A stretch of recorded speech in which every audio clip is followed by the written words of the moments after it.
मैं doctor Smita Mishra, class MA final, paper 5th Indian national movement and political thought, subject history, और topic है आपका आज का क्विट इंडिया मूवमेंट, भारत छोड़ो आंदोलन। इसका पार्ट 2 में आज आपको पढ़ाने जा रही हूँ, समझाने जा रही हूँ। पहले भाग में हमने इसके प्रमुख प्रेरक तत्वों के बारे में देखा था कि ऐसी कौन सी परिस्थितियाँ और कारक बने जिनकी वजह से क्विट इंडिया मूवमेंट शुरू हुआ। अब आते हैं हम इसके दूसरे हिस्से पर कि इस आंदोलन के प्रमुख उद्देश्य क्या थे, आंदोलन का प्रारंभ किस प्रकार हुआ, क्या क्या इसमें कार्यक्रम रखे गए, कितने चरणों में इसे मोटे तौर पर विभक्त किया जा सकता है, किस प्रकार इसका प्रसार हुआ, किन किन लोगों ने इसमें हिस्सेदारी ली और कैसे ये आंदोलन गति पकड़ा और अंत में ब्रिटिश पार्श्विकता के कारण किस तरह से आंदोलन को कुचल दिया गया। हम ये भी समीक्षा करेंगे कि अगर ये आंदोलन समाप्त हो गया अपने उद्देश्यों को प्राप्त किए बिना तो क्या ये असफल आंदोलन था? जी नहीं, इसके बारे में हम आपको लास्ट में समझाएंगे, बताएंगे कि ये पूर्णतः असफल नहीं था, बल्कि इसने हमारी स्वतंत्रता की राह दिखाई थी। तो आइए अब एक एक करके हम बिंदुओं पर चर्चा करते हैं। सबसे पहले मैं आती हूँ भारत छोड़ो आंदोलन के उद्देश्यों पर। क्या इसके ऑब्जेक्टिव्स थे? इसका पहला ऑब्जेक्टिव था भारत से विदेशी सत्ता का अंत करना। दूसरा इसका जो उद्देश्य था वो था विदेशी सत्ता को समाप्त कर देश में सांप्रदायिक एकता स्थापित करना। और तीसरा उद्देश्य था एशिया के सभी औपनिवेशिक देशों की स्वतंत्रता प्राप्ति में सहायता करना।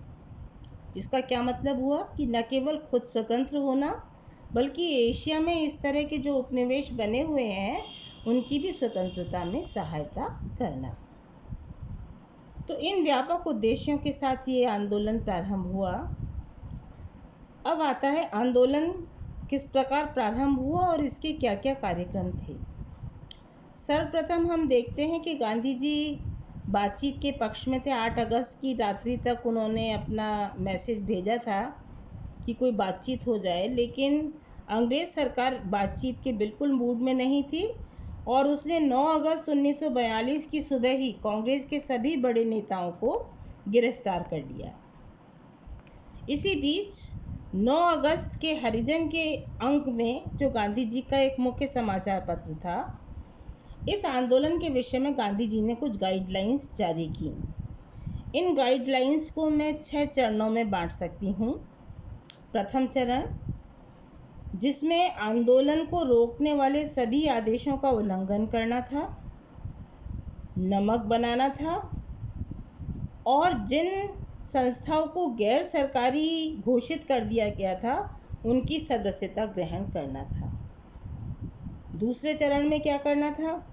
दूसरे चरण में उन्होंने कहा कि वकील अपना काम छोड़ दें, विद्यार्थी अपने स्कूल छोड़ दें, जजेस अपनी अदालतें छोड़ दें और सरकारी कर्मचारी त्यागपत्र दे दें। तीसरे चरण में मजदूरों की हड़ताल शुरू होती है जो देशव्यापी स्तर पर होती है। चौथे चरण में हम देखते हैं कि विदेशी वस्त्रों का, शराब की दुकानों का और विदेशी मुद्राओं का बहिष्कार किया गया। तो यहाँ पर सविनय अवज्ञा आंदोलन और भारत छोड़ो आंदोलन में हम इसकी प्रति छवि देखते हैं। सविनय अवज्ञा आंदोलन की भी प्रति छवि हम इसमें देखते हैं और हम ये पाते हैं कि इस तरह से ये आंदोलन आगे बढ़ रहा है। पांचवा चरण हम देखते हैं कि इसमें कहा गया कि गाड़ियों को अवरुद्ध करना है, बिना टिकट यात्रा करना है, टेलीफोन टेलीग्राफ के तार काटना है, यानी सरकारी तंत्र को पंगु बनाना है। और छठे चरण में ये कहा गया कि कर न दें लोग और जो फौजों की गतिविधियां हो रही हैं उनको अवरुद्ध किया जाए, उनके मार्ग को अवरुद्ध किया जाए। तो गांधी के जो सूत्र थे इस आंदोलन को आगे बढ़ाने के लिए, जो हरिजन के अंक में निर्देशित थे, उनका मैंने यहाँ पर जिक्र किया। अब आता है अखिल भारतीय कांग्रेस समिति की बैठक हुई। उसमें गांधी के 13 सूत्रीय कार्यक्रम रखे गए। इन 13 सूत्रीय कार्यक्रमों को यदि मैं आपको संक्षेप में बताऊं तो सारे देश में शांतिपूर्ण हड़ताल किया जाने का आह्वान किया गया। गांवों में, शहरों में भारत छोड़ो आंदोलन का संदेश विभिन्न सभाओं द्वारा पहुंचाने का आह्वान किया गया। नमक बनाने पर सरकार का विरोध करने को अस्वीकार करके नमक के अपने अधिकार की सुरक्षा करना बताया गया।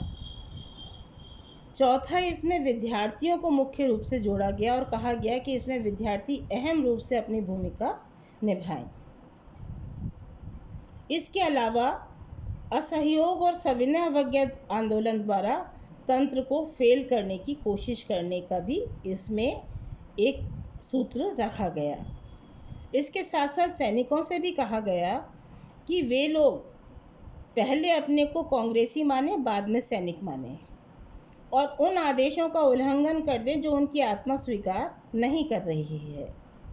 इसी तरह से इस आंदोलन में महिलाओं को बहुत जोड़ा गया, उनकी भागीदारी को इसमें बहुत महत्व दिया गया और इस कार्यक्रम में करो या मरो के नारे को अपना जीवन उद्देश्य बनाने पर जोर दिया गया।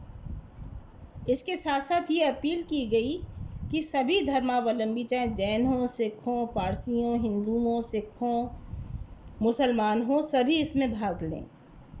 तो सभी धर्मावलंबी इसमें भाग लें और इसमें एक चीज़ और जोड़ी गई कि चरखा चलाकर लाखों लोग स्वावलंबी बने, क्योंकि रोज़गार किस तरह से चले लोगों का, तो स्वदेशी के रूप में चरखे को चलाकर घर घर सूत कातें बेचें और उससे अपना स्वावलंबी जीवन व्यतीत करें। अब ये तो हुई गांधी के 13 सूत्रीय कार्यक्रमों का एक संक्षिप्त ब्यौरा। अब आता है इस आंदोलन का प्रसार किस तरह हुआ। इसके भी हम 3 चरण मोटे तौर पर मान सकते हैं। प्रथम चरण में ये शहरों तक सीमित रहा। दूसरे चरण में ये ग्रामीण क्षेत्रों में फैला और तीसरे चरण तक आते आते अंग्रेज़ों के पार्श्विक तरीके से दमन चक्र के आगे ये आंदोलन लगभग समाप्ति की तरफ मुड़ गया।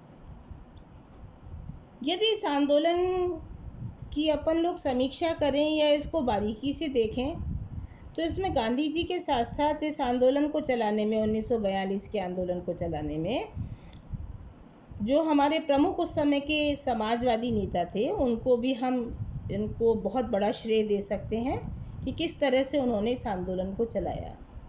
कुछ एक नाम मैं आपके सामने स्मरण कराऊं, जैसे अपने जो जयप्रकाश नारायण जी हैं, डॉक्टर लोहिया हैं, अरुणा आसफ अली हैं, अच्युत पटवर्धन हैं। ये कुछ ऐसे नाम हैं जो आप सबके सुने हुए हैं और इनका बहुत ही अहम योगदान रहा।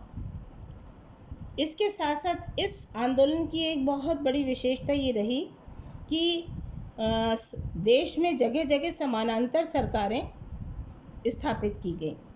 जैसे अंग्रेज सरकार तो चली रही है, लेकिन उसके समानांतर सरकारें भी स्थापित की गई। जैसे बलिया है, वहाँ पर समानांतर सरकार स्थापित की गई। इसी तरह से अन्य देश के कई हिस्से हैं जहाँ पर इस तरह की जो है समानांतर सरकारें स्थापित की गई। लेकिन इसके बावजूद ये आंदोलन कुछ कारणों से सफल नहीं हो सका। एक तो द्वितीय विश्व युद्ध समाप्त हो चला था।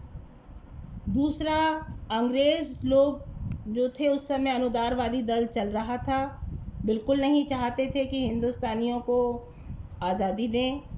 तीसरा, इस आंदोलन का कोई प्रमुख नेता नहीं रह गया था, क्योंकि ये आंदोलन थोड़ा बिखर गया था। एक तो अंग्रेज़ों ने सारे की सारे जो प्रमुख नेता थे उनको बंदी बना लिया था, और दूसरा समाजवादी है, सुभाष चंद्र बोस के रूप में एक नई किस्म के क्रांतिकारी नेता हैं, गांधी का असहयोग आंदोलन है, सविनय अवज्ञा आंदोलन है, समानांतर सरकारों के रूप में जो लोकल नेता हैं वो इस आंदोलन को चला रहे हैं। तो कुल मिलाकर के हम देखें तो इस आंदोलन में जो है वो सभी लोग जो थे वो बिखर से गए और अपने लक्ष्य को प्राप्त नहीं कर सके। जो इसका प्रमुख नारा था कि करो या मरो, उसके आधार पर ये लोग आज़ादी प्राप्त नहीं कर सके। अब यहाँ एक बड़ा प्रश्नवाचक है, क्या इस आंदोलन को असफल मान लिया जाए?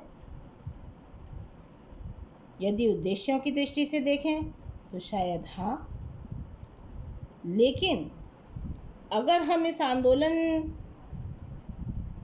को ओवरऑल देखने की कोशिश करें तो हम ये पाते हैं कि ये जो आंदोलन था ये अपने लक्ष्य में बहुत सफल रहा। एक तो पूरा भारत खड़ा हुआ, केवल मुस्लिम लीग को छोड़कर सभी पार्टीज़ ने इसमें अपना सहयोग दिया, और दूसरा इसने एक राष्ट्रव्यापी चेतना जागृत कर दी और हमारा देश कुछ ही वर्षों में यानी 1942 के 5 वर्ष बाद 1947 में आज़ाद हो गया।